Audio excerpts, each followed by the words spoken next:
নে ভাই, পেটটা ভরে খা। হাতটা ধুয়ে ল ভাই, হাতে ধুলাবালি আছে না? তুই পাগলের মতো রাস্তায় রাস্তায় ঘুরলে তোরে কেউ খাওন দিব ক ভাই? টোকাই পোলাপানে গেছে ভাত চাইলে কি ভাত পাবি? ওরা কি ভাত লয়ে ঘুরে? আহারে, ভাই দেখেন ওর মুখটা হুগে কি হয়েছে। ভাই আইস 3টা দিন ধইরা পেটে একটা ভাত পড়ে নাই। আচ্ছা ভাই, তুই আগে খেয়াল, পরে শুনুম তোর সব কথা। তরকারি কেমন হয়েছে রে তোফাজ্জল? ভালো। হলের খাওন আমরা সবাই খাই, অনেক ভালোও না আবার খারাপও না। না বস, ভালো তো, ভালোই লাগতেছে। ভাই, তোফাজ্জল যে নাম্বারটা দিছে না, ওর এক আত্মীয় ফোন ধরছে। ভাই আসলে তোফাজ্জলের বাবা মা মারা গেছে, ওর ভাইটাও বলে কিছুদিন আগে মারা গেছে। থাক ভাই, আর কইস না, কষ্ট লাগতেছে। ভাই ওর আত্মীয় কইলো তোফাজ্জল নাকি অসুস্থ, ওর মানসিক সমস্যা দেখা দেয় হঠাৎ হঠাৎ। তোফাজ্জল আসলেই? হ ভাই, হঠাৎ হঠাৎ আমি জানি কেমন হয়ে যাই গা। মাঝে মধ্যে আমারে পাগল পাগল লাগে, করতে চাই একটা, কইরে হেলায় আরেকটা, যাইতে চাই একদিকে, জায়গা আরেক দিকে। আহা, হ বস, চাষি কইতাছিল ওই দিন নাকি আমি খালি গায়ে ভার্সিটিতে গেছিলাম গা।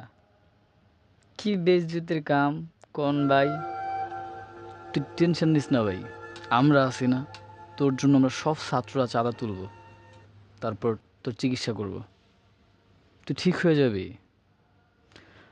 তো তোর বাবা মা ভাই হারানোর কষ্ট তো কমাইতে পারুম না, চিকিৎসার দায়িত্ব আমাদের।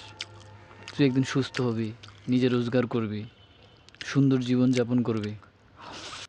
এতক্ষণ ধরে তোফাজ্জলের সাথে যা ঘটতে দেখলেন, সারা বাংলাদেশের মানুষের, ছাত্র সমাজের কাছে এটাই কাম্য, এটাই আশা করে, আর এটাই হওয়া উচিত।